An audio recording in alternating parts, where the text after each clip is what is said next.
The destruction of humankind is one impulsive tantrum away. The Australian-founded winner of the Nobel Peace Prize, the international campaign to abolish nuclear weapons, warned overnight on Sunday as the United States and North Korea exchanged threats over Pyongyang's nuclear testing regime. Will it be the end of nuclear weapons, or will it be the end of us? The Ican head, Beatrice Fihn, said in Oslo after receiving the Peace Prize on behalf of the anti-nuclear group. The only rational course of action is to cease living under the conditions where our mutual destruction is only one impulsive tantrum away. Fihn said. Nuclear weapons are a madman's gun held permanently to our temple. Tensions on the Korean peninsula have escalated as Pyongyang has ramped up its missile and nuclear tests, and the accompanying political rhetoric has grown increasingly bombastic. North Korea's leader Kim Jongun taunted Donald Trump as a dotard, while the US president dubbed his rival Little Rocket Man and sick puppy. Ican led the campaign for a global treaty banning nuclear weapons that resulted in a UN treaty being adopted in July this year, under which states committed to never develop, test, produce, manufacture, otherwise acquire, possess or stockpile nuclear weapons.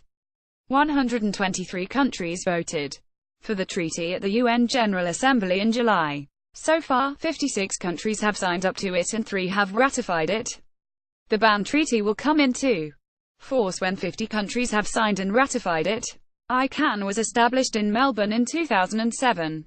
Its founding chair, Dr. Tilman Ruff, associate professor at the Nobel Institute for Global Health at the University of Melbourne, said in Oslo the Nobel was recognition for the millions of campaigners who had worked over decades for the abolition of nuclear weapons. That particularly includes the survivors of the atomic bombings of Hiroshima and Nagasaki, the Hibakusha, and victims of nuclear test explosions, including in Australia and the Pacific, whose painful personal testimonies have played such a crucial role. Australia has not supported nor signed the treaty.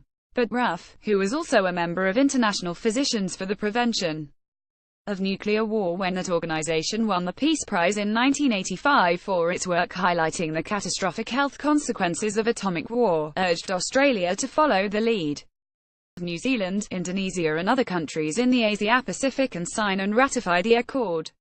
Nuclear weapons pose an existential threat in any hands, and the risks of nuclear war are as high now as they have ever been.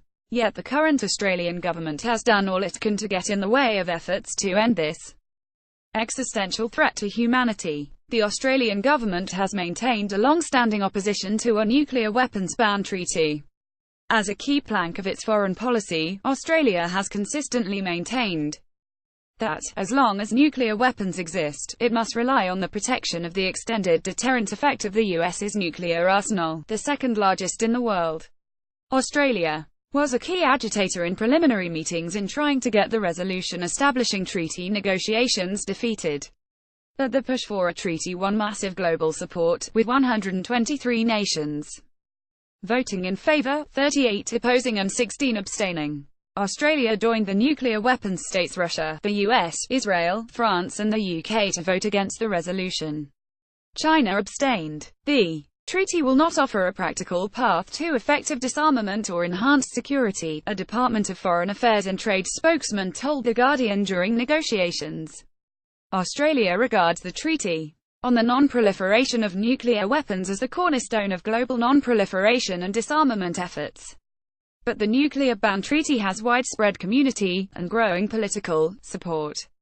A September poll by Reachtel found 73% of Australians support the ban on nuclear weapons and believe nuclear weapons pose a threat to global security.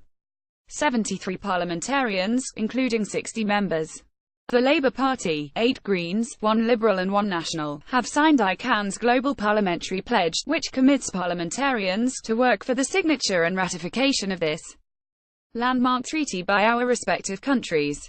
We consider the abolition of nuclear weapons to be a global public good of the highest order and an essential step to promote the security and well-being of all peoples, the pledge says.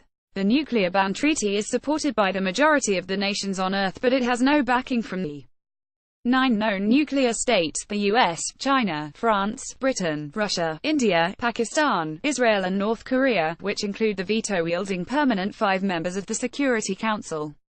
Critics argue that a treaty cannot succeed without the participation of the states that possess nuclear weapons. But proponents say a nuclear weapons ban will create moral suasion, in the vein of the cluster weapons ban and landmine conventions, for nuclear weapons states to disarm and establish an international norm prohibiting the development, possession, and use of nuclear weapons. Non-nuclear states have expressed increasing frustration with the sclerotic movement towards disarmament, with nuclear weapons states modernizing and in some cases increasing their arsenals, instead of discarding them. More states are becoming disenchanted with the Nuclear Non-Proliferation Treaty and lending their support for an outright ban.